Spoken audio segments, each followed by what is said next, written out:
You wake up suddenly and it's dark. Not just nighttime dark. It's a particular kind of still heavy darkness that feels like it holds its breath. You glance at the clock. 3:07 a.m. again. Third time this week. And you're left staring at the ceiling, heart beating just a little too loudly, wondering why always around this hour. Well, I'll tell you something. It's not random. And it's not just aging. That 3 a.m. awakening, it holds meaning. Deep psychological meaning, biological meaning. It's your body and your mind trying to tell you something you've likely ignored for years, perhaps even decades. Now, let's talk about this honestly, about what's really going on when older adults, people in the later stages of life, find themselves jolted awake in the dead of night, staring into a silence that feels deafening. You see, our bodies are machines, but not in the cold mechanical way people often assume. They're ancient biological instruments evolved over millions of years to respond to subtle cues, danger, fear, unresolved conflict, even existential dread.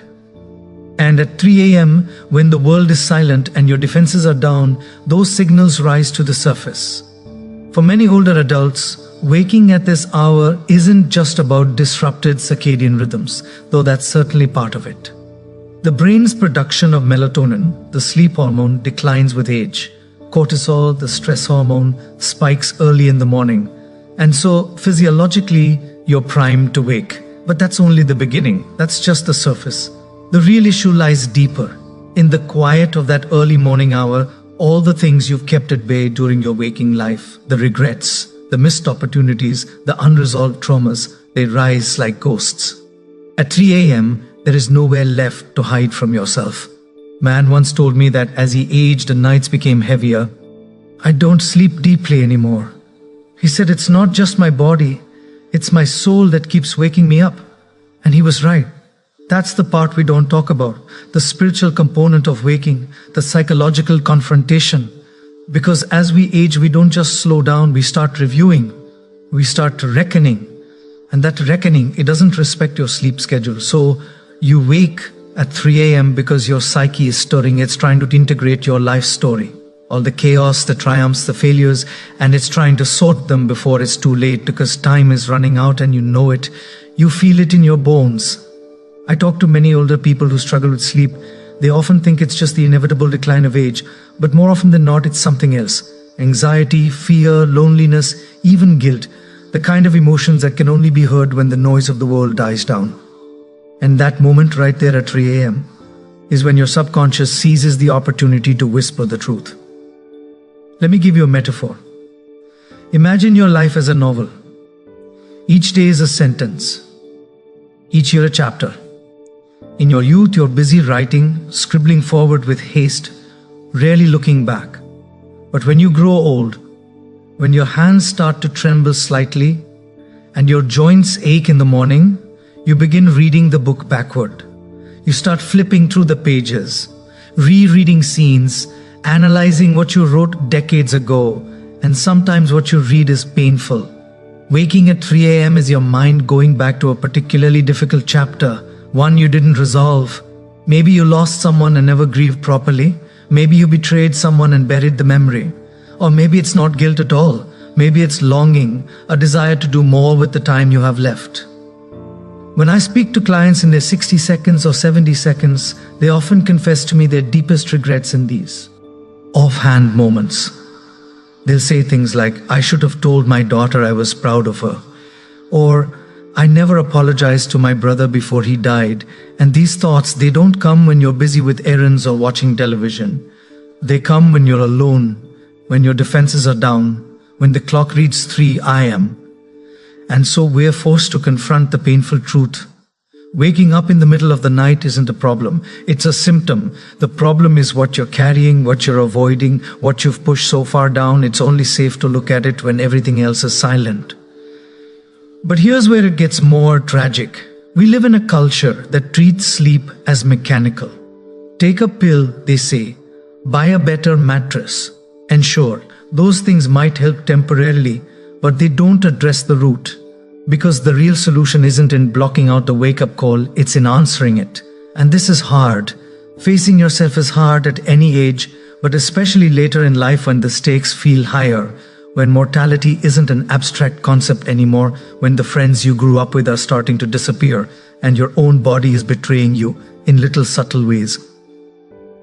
I once had a man in his 80 seconds weep in my office. He said, "I don't know why I'm crying. I just wake up every night at 3 a.m. and I feel like I've missed something." And my God, the pain in his voice. It wasn't just about insomnia. It was about loss, about unprocessed emotion. And more than anything, it was about a hunger for meaning. You see, people think the elderly are finished growing, that after a certain age your psychological development is complete. But that's false. You don't stop becoming. You don't stop wrestling with who you are just because your hair turns white. In fact, that's often when the real wrestling begins. So what does waking at 3 a.m. mean? It means you're still alive, enough to feel discomfort. It means your psyche is still striving toward integration. It means you still care even if it hurts, even if it comes wrapped in anxiety or sorrow. But there's hope here. There's tremendous hope. Because when you recognize these wake-ups for what they are, a call to process, to reckon, to understand, you begin to use them. Instead of resisting them, you lean in. You ask, what is it that I'm supposed to face? What lesson have I ignored for too long? And if you're brave, you listen, not with your ears, but with heart. And let's not forget the body in all this. You need to tend to it as well. Yes, your sleep cycle changes with age. The brain produces less melatonin. You may experience more light sleep, more interruptions, but this doesn't mean you are doomed to nights of restless agony. On the contrary, if you align your habits, light exposure during the day, physical activity, proper nutrition, and limiting artificial blue light, you improve your odds. You respect the temple that carries your soul. Still, physical fixes will never be enough if the soul is unsettled. You must seek meaning in the wakefulness. That's where the transformation lies. You see, the point of life isn't to be free from suffering, it's to carry it nobly. And these wake-ups, they are the perfect symbol of that. A moment of vulnerability, a test of courage, a quiet invitation to do the psychological work most avoid until it's too late. So to those who wake at 3 a.m., don't numb it. Don't ignore it. And for God's sake, don't believe it's meaningless, because it might just be the most honest part of your day. And it might just be the place where healing begins. That's not something to suppress, that's something to revere. Now, if this speaks to you, if you found yourself awake night after night wondering why, you owe it to yourself to respond. Don't just distract yourself with television or medication. Instead, journal, reflect, pray if that's meaningful to you. Talk to someone. Speak the truth you've hidden, even if only to yourself. Because the silence of 3 a.m. can be terrifying, but it can also be redemptive. You don't have to keep carrying the past like a weight you can't drop. You can confront it, you can integrate it, and maybe you can find peace not only in the day, but in the night as well. So ask yourself the hard question. What is it exactly that's waking you? I mean, if you're brave enough to answer honestly, you might just find the beginning of a new chapter, even at 75 or 85 or beyond. If this resonated with you, share it with someone who needs to hear it.